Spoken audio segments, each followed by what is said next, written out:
Hello students and learners, welcome to the Brainbox tutorials. I am your teacher Priyanka और चलो करते हैं CBSE class 10 के 2023 के मैथमेटिक्स का बेसिक पेपर. ये है सेट 2 430 by 4/2 पेपर है. चलो इसको सॉल्व करते हैं. सेक्शन ए से स्टार्ट करते हैं. सबसे पहला है सेक्शन ए का number 1. Let E be an event such that probability of not E 1/5 है. देन प्रोबेबिलिटी ऑफ ई क्या होगा? Option number D 4/5. Now number 2. If polynomial in x is equal to x² + 5x + 6 then p -2 is. तो अगर हम x की जगह -2 रखें तो -2 का square that is 4 plus 5 into x that is -10 और फिर प्लस 6 है तो ये हो जाएगा 0. That means number B. Now coming to number 3. The mode of the numbers this is. तो इसमें सबसे ज़्यादा टाइम्स हमको 4 दिख रहा है इसलिए मोड है 4. Number 4. How many tangents can be drawn to a circle from a point on it. एक पॉइंट से एक सर्कल पे 2 टेंजेंट मैक्सिमम खींचे जा सकते हैं तो ऑप्शन नंबर बी.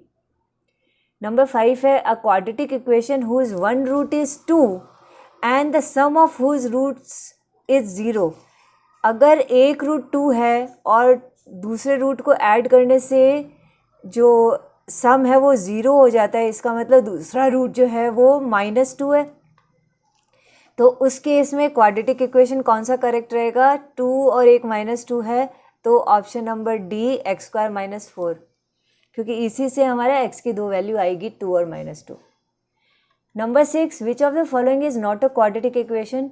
तो हम ABCD में जब सॉल्व करेंगे तो ऑप्शन नंबर सी है जिसमें x² ही कैंसिल हो जाता है.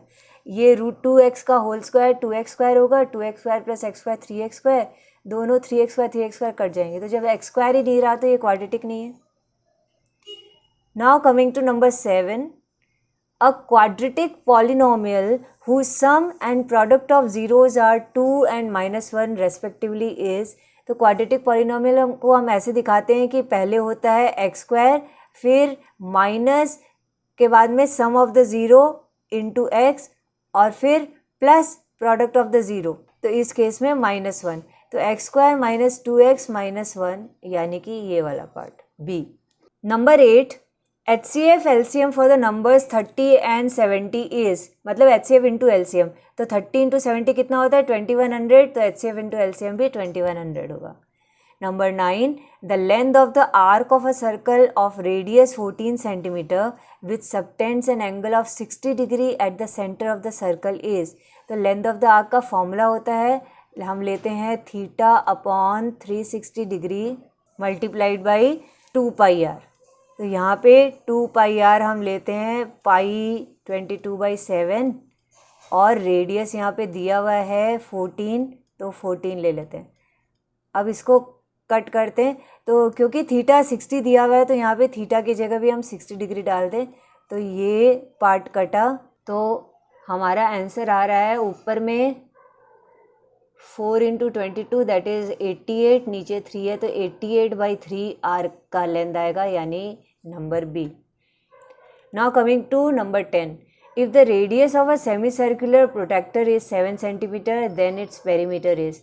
तो एक सेमी सर्कल के जो पेरीमीटर होता है वो होता है πr + 2r.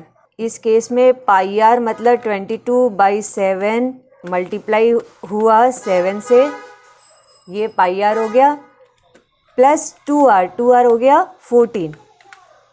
इसका मतलब टोटल में 7 कैंसिल 22 + 14 हुआ दैट इज़ 36 यानी option number D. Now coming to number 11. The angle of elevation of top of a 15 metre high tower at a point 15√3 metre away from the base of the tower is. तो वो angle of elevation होगा P/B करेंगे तो 1/√3 that is 10 का होता है तो 30 degree will be the answer A. Number 12 दिया है 2/3 into sine 0 degree minus 4/5 into cos 0 degree.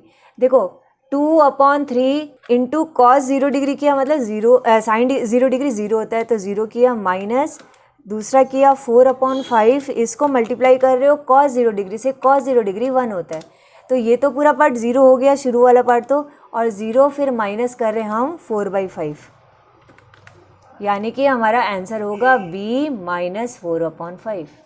Now number 13, from a well shuffled deck of 52 cards a card is drawn at random, what is the probability of getting king of hearts. 52 cards में से king of hearts तो एक ही है, तो 1/52, option number A. Number 14, the number 5 - 3√5 + √5 is an integer, a rational number, an irrational number और whole number. देखो इसको अगर हम सॉल्व भी करें तो 5 - 2√5 होता है, यानी कि ये एक इरैशनल नंबर है, बिकॉज इसमें एक इरैशनल नंबर √5 अभी भी है। Number 15, if the pair of linear equation, दो इक्वेशन दिए हैं, लिखा है has a unique solution x = 2, y = 1, then value of k is.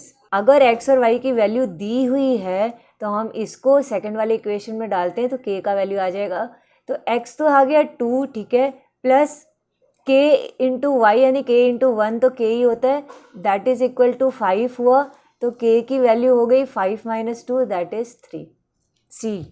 Now number 16, if triangle ABC is similar to triangle DEF, A 47 है, E angle 83 degree है, then angle C is equal to, तो हम देखो ABC अगर DEF के equal है, यानी कि एंगल A जो है ये तो इक्वल है एंगल D के, ठीक है, एंगल B जो है वो है एंगल E के इक्वल, और एंगल C जो है वो है एंगल F के इक्वल। तो देखो हमको एंगल C निकालना है, तो A भी पता हो तो 180 से हम माइनस कर देते हैं, तो A हमको पता है 47 डिग्री है, ये तो दिया हुआ ही है, ठीक है, ये तो 47 डिग्री है।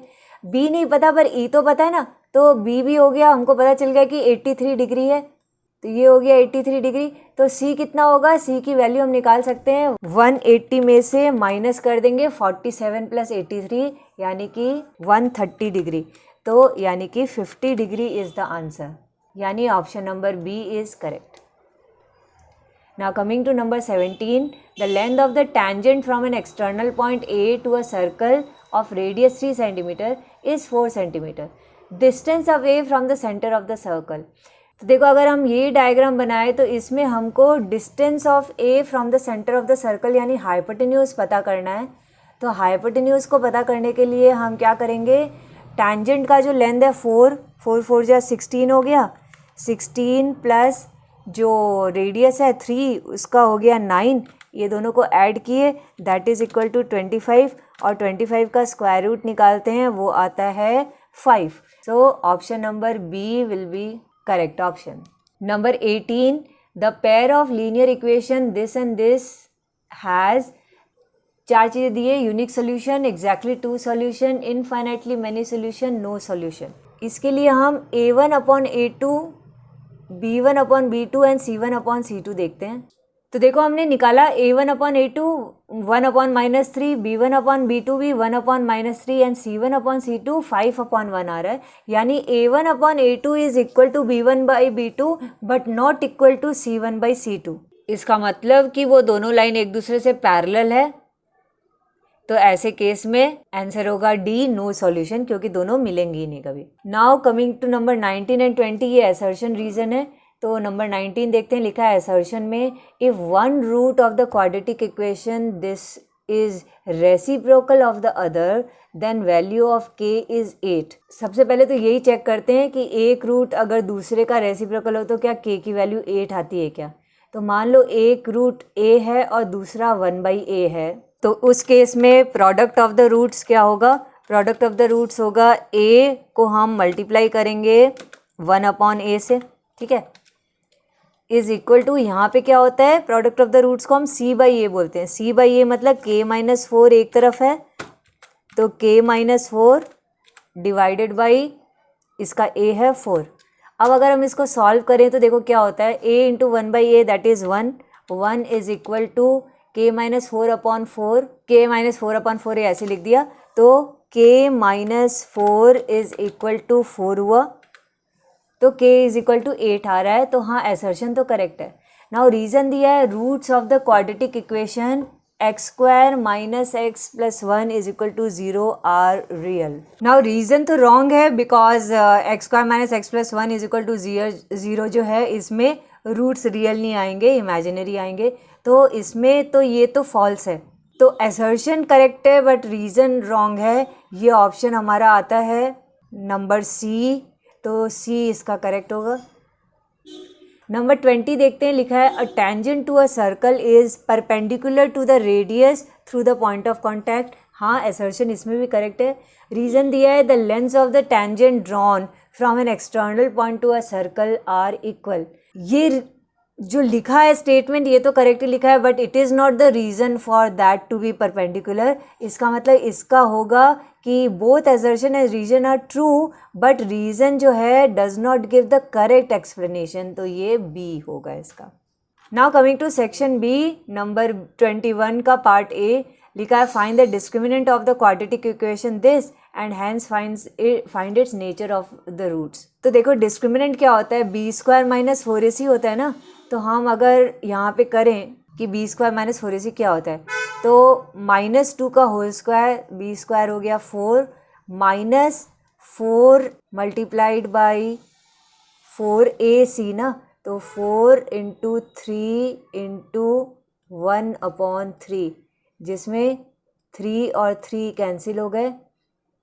तो 4 माइनस 4 0 हो गया. तो B square minus 4ac exactly 0 आ रहा है.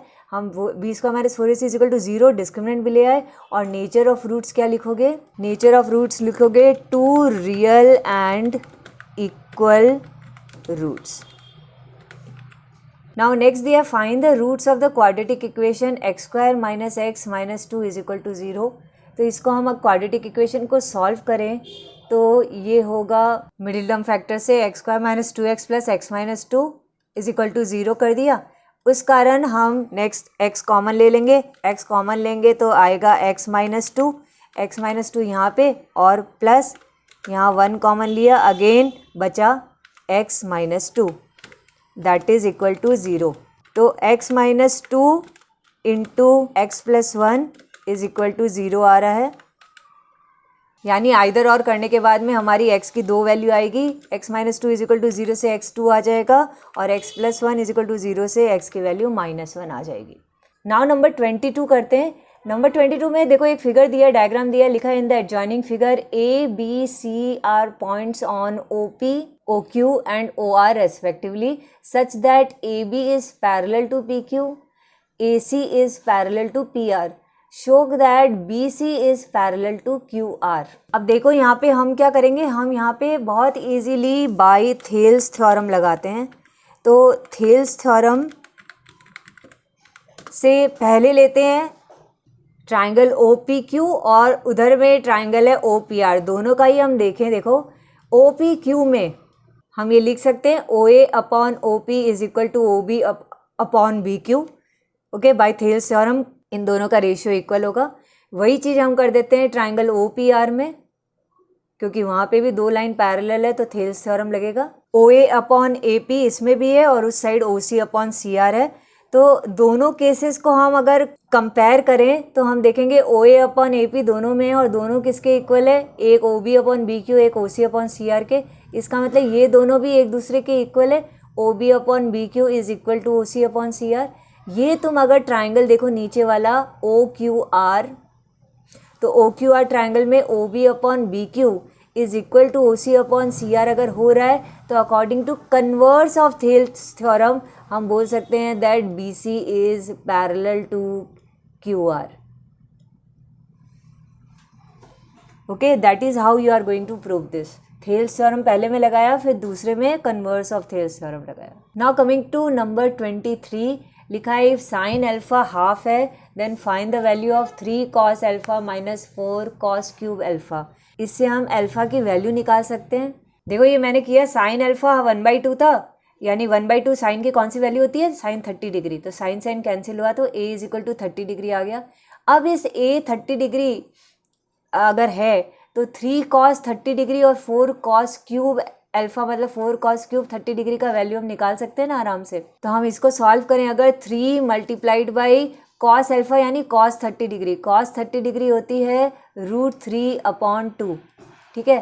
तो ये लिख दिया एक तरफ, माइनस 4 कॉस क्यूब अल्फ़ा यानी कि यही कॉस 30 डिग्री का क्यूब करें, यानी कि √3/2 का हम अगर क्यूब करें तो इसका वैल्यू क्या आ रहा है, देखो ये हुआ 3√3/2 माइनस, अगर इसको करें तो 3√3 हुआ और नीचे 8 होता है क्यूब करने से, तो 4 से कट जाएगा यानी 4 2 ज़ार 8। अब अगर हम एलसीएम लेते हैं तो 3√3 माइनस 3√3 हो रहा है यानी कि 0 हो रहा है, तो 0/2 इज इक्वल टू 0 होगा। नाउ 24 का पार्ट ए है, find the coordinates of the point which divides the join of A and B in the ratio 2:3। अगर एक लाइन है A और B, इसके दो एक्सट्रीम पॉइंट्स हैं, बीच में अगर कोई भी पॉइंट ऑफ P मान लो इधर है जो 2:3 के रेशियो में बांट रहा है, तो हमको वो कोऑर्डिनेट्स, मान लो कि वो P है तो उस P का कोऑर्डिनेट पता करना है। अभी हम फॉर इंस्टेंस हम ले लेते हैं उसको XY है, तो फार्मूला, सेक्शन फार्मूला यहाँ पे यूज़ होगा कि x क्या होगा mx2 + nx1 अपॉन m+n। तो इस केस में x के लिए हम करेंगे mx2, m है 2, तो 2 × 4 mx2 + nx1 यानी कि +3 × -1 this divided by m+n that is 3 + 2 5, और y की वैल्यू निकालेंगे वही my2 मतलब कि 2 × -3 प्लस 3 × 7 डिवाइडेड बाई अगेन 5। तो इसको सॉल्व करते हैं हम, 4 2 ज़ार 8 -3 8 -3 5 होता है, 5/5 1 आ रहा है, और नेक्स्ट में -6 और यहाँ 21, तो 21 और -6 होता है 15, 15/5 करेंगे तो 3 आएगा, यानी कि 1,3 ये कोऑर्डिनेट्स हैं। Now coming to 24 part B, लिखा है if the points A B C and D का खाली ये पी एक पार्ट है जो मिसिंग है, are the vertices of a parallelogram A B C D, find the value of P.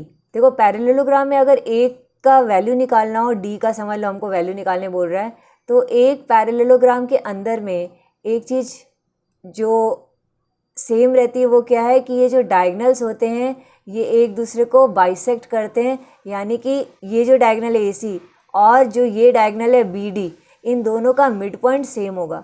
तो हम AC का मिड पॉइंट तो आराम से निकाल पाएंगे ना। AC का मिड पॉइंट क्या होता है, x1 + x2/2, मतलब कि 2 + 6/2 ये x हो गया, और y होगा 3 + 7/2। इसका मतलब पहला 4 आया कोऑर्डिनेट और दूसरा 10/2 यानी 5 आया। तो 4,5 तो है ये जो मिड पॉइंट है O, उसका कोऑर्डिनेट हो गया। अब क्योंकि मिड पॉइंट हमको मालूम है तो हम उस वही B और D का भी मिड पॉइंट है, तो उसके हिसाब से हम निकाल देंगे कि P की वैल्यू, कि 4 क्या है, 4 इज इक्वल टू हो रहा है -5 + P डिवाइडेड बाई 2। इसका मतलब -5 + P इज इक्वल टू 8, यानी कि P का वैल्यू आ गया 8 + 5 दैट इज 13।